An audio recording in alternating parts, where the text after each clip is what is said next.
Hello and welcome to Frontrunner Motorsport and the new face of Frontrunner Motorsport.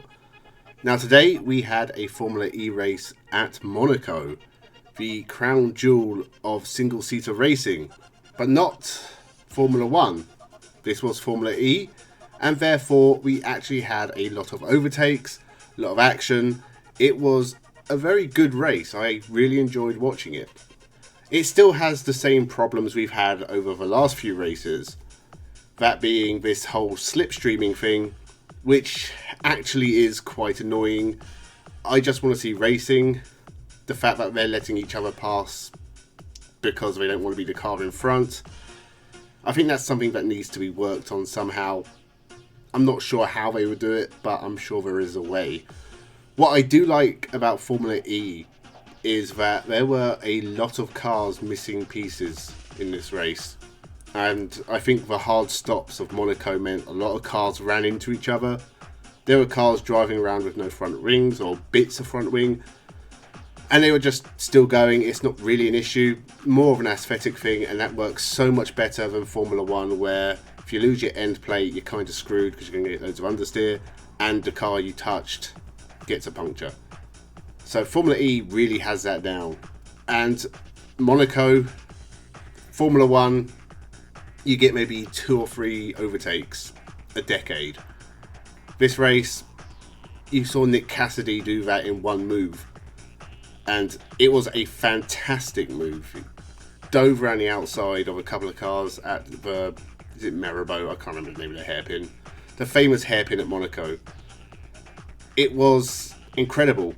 And he wasn't the only one. Oliver Rowland pulled off a couple of really good moves. Sam Bird did. Loads of drivers did. There's loads of overtaking. And it has really mixed up the championship fight, because to start the year, Pascal Wehrlein looked unbeatable. In the last 5 races, he's scored points at 4 of them, but he's not finished in the top 5. And so the championship has tightened up. And because Nick Cassidy is doing so well at the moment, he's now the championship leader. Mitch Evans is also doing a fantastic job. He's not far behind. Jake Dennis has recovered from his sort of a few rounds where he kept crashing, and he's now right up there as well. And Jean-Eric Vergne keeps getting good results. He started this race in 22nd and he finished, I think, 6th or 7th. So he's still in with a shout for championship. I think those 5, Nick Cassidy, Pascal Wehrlein, oh god, I've forgotten who it is already. Jake Dennis, Jean-Eric Vergne, I'm sure there's someone else. Who was the other one I mentioned? Mitch Evans. How can I forget Mitch Evans? Ridiculous. Those 5, they've got a bit of a gap to the cars behind them, and they look like the main contenders in the championship.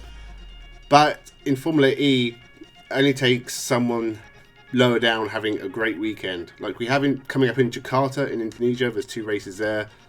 Someone else could bring themselves into the championship fight, or one of the main contenders could lose out quite a lot, and we get 7 or 8 cars going for the championship. You can never tell with Formula E, and that is part of the excitement.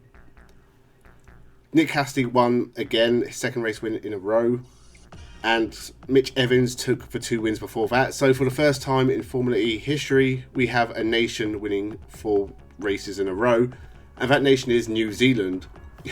A nation that just seems to pump out great racing drivers from a population of only 5 million or something.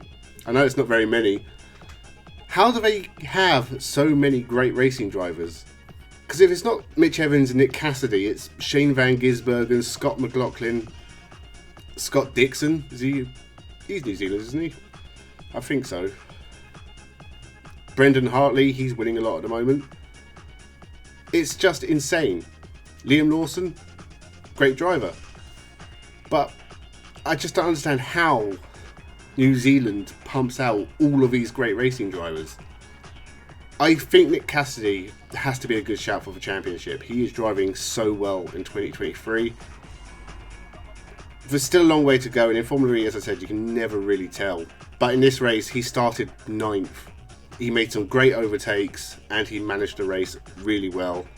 Conserved energy when he needed to, pushed when he had to, and he won the race. Of course, it ended under safety car, which probably helped. It meant Mitch Evans couldn't dive bomb him on the last lap. But it was still a great win for Nick Cassidy. Pascal Wehrlein, he got caught up in a couple of incidents, but when he's starting in the midfield, he doesn't move forward fast enough. Not getting the points he needs right now. Porsche need to find their early season form. There were a few incidents in this races, but no big ones. Oliver Rowland went into the back of Eduardo Mortara, who was again pretty absent in this one. Maximilian Günther actually looked the better driver, but he got caught up with Dan Ticktum and ended up in the wall. Big shame for him. I think that's like the third or fourth time he's been in with a chance of good points, and it's just not happened for him, mostly due to bad luck. Dan Ticktum in the Neo finished 6th, a great result for him and them. Could have been better, but honestly, from where they've been in the last few years, I'm sure 6th is a massive result. Sasha Fenestras put in a really good performance as well. Nissan have not been performing that well over the last few years, but 4th place for him is his best Formula E result, and much deserved this year.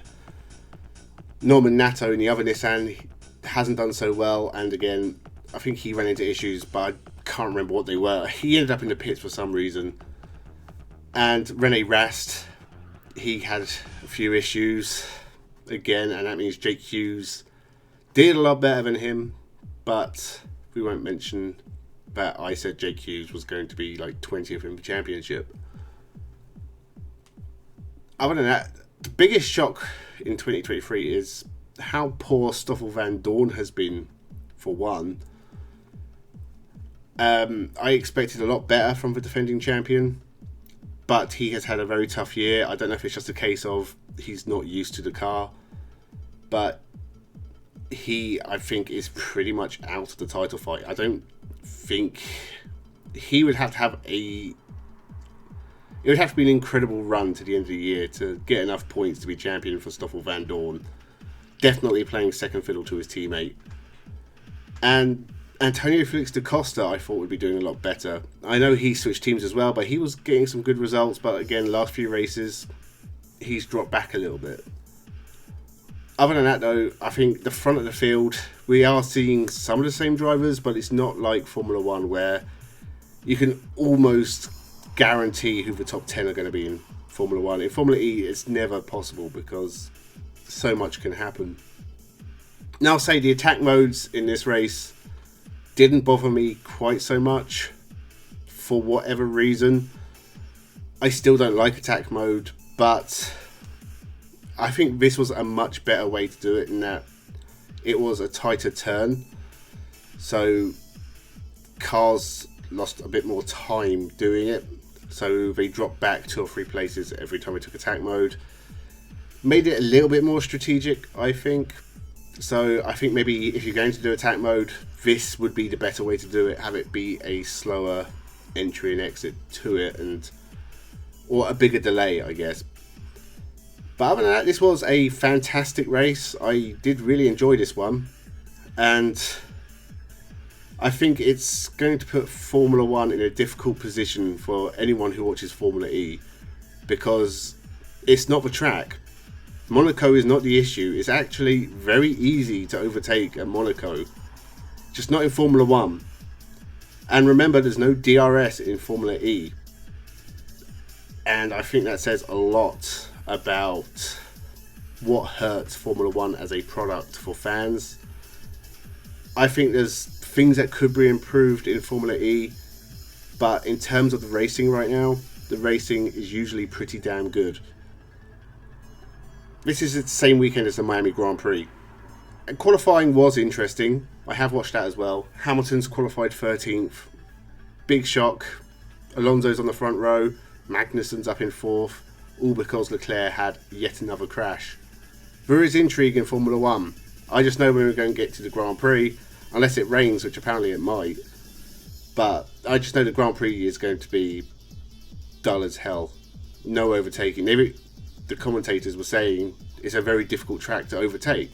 Okay, so why are we racing there?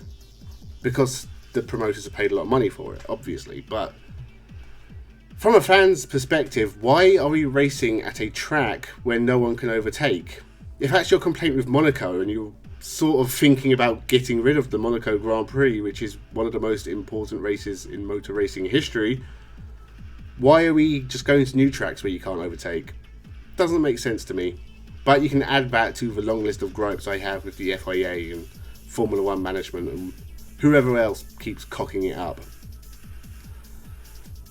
So I'll leave it there. Formula E, I think it's going to be a very exciting end to the championship. I am really looking forward to this round in Jakarta.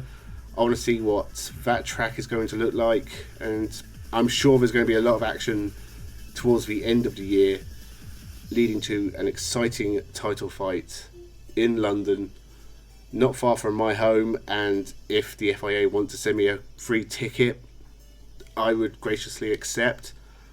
Definitely can't afford to pay for it myself. I'm sure it's very expensive. So with that, make sure you subscribe to the channel. Thank you for watching and have a good one.